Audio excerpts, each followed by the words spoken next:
Hello everyone. So summer వచ్చేసింది, మరి body dehydrate అవుతూ ఉంటుంది. సో బాడీ డీహైడ్రేట్ అవ్వకుండా ఉండాలంటే 5 టిప్స్ అనమాట. ఫస్ట్ వన్ వచ్చేసి అందరికీ తెలిసిందే, వాటర్ ఖచ్చితంగా తీసుకోవాలి ఆబ్వియస్లీ, ఇంకా there is no option. Okay, and second one వచ్చేసి do not eat fried foods and processed foods. So అవి కొంచెం అవాయిడ్ చేసుకోండి, చాలా చాలా బెటర్. ప్రాసెస్డ్ ఫుడ్స్ కానీ లేకపోతే ఫ్రైడ్ చేసిన ఐటమ్స్ కానీ అవి కంపల్సరీగా అవాయిడ్ చేయండి. అండ్ థర్డ్ వన్ వచ్చేసి మీట్ కన్జంప్షన్ అండ్ అలాగే స్పైసీ ఫుడ్స్ కూడా తగ్గించుకోండి.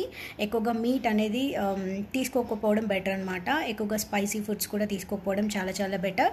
అండ్ ఫోర్త్ వన్ వచ్చేసి కెఫెయిన్ అండ్ ఆల్కహాల్ కూడా అసలు కంప్లీట్గా మానేస్తే బెటర్, ఎందుకంటే కెఫెయిన్ అండ్ ఆల్కహాల్ తీసుకోవడం వల్ల కూడా బాడీ డీహైడ్రేట్ అవుతుంది.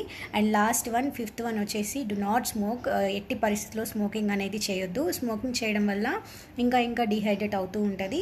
సో ఇవన్నీ కూడా, ఈ 5 టిప్స్ కనుక మీరు ఫాలో అవుతే బాడీని డీహైడ్రేట్ అవ్వకుండా మెయింటైన్ చేసుకోవచ్చు అండ్ ప్రాపర్గా హెల్త్ మెయింటైన్ చేయొచ్చు. వాటర్ ప్రాపర్గా తీసుకుంటూ ఉండండి. అండ్ దాంతోపాటు సీజనల్ ఫ్రూట్స్ లైక్ కుకుంబర్ కానీ వాటర్ మెలన్ కానీ ఇలాంటివి యాడ్ చేసుకుంటే ఇంకా బెటర్. ఓకే, సో ఇలాంటి మరిన్ని టిప్స్ కోసం follow my page for more details. Thanks for watching this video. Thank you.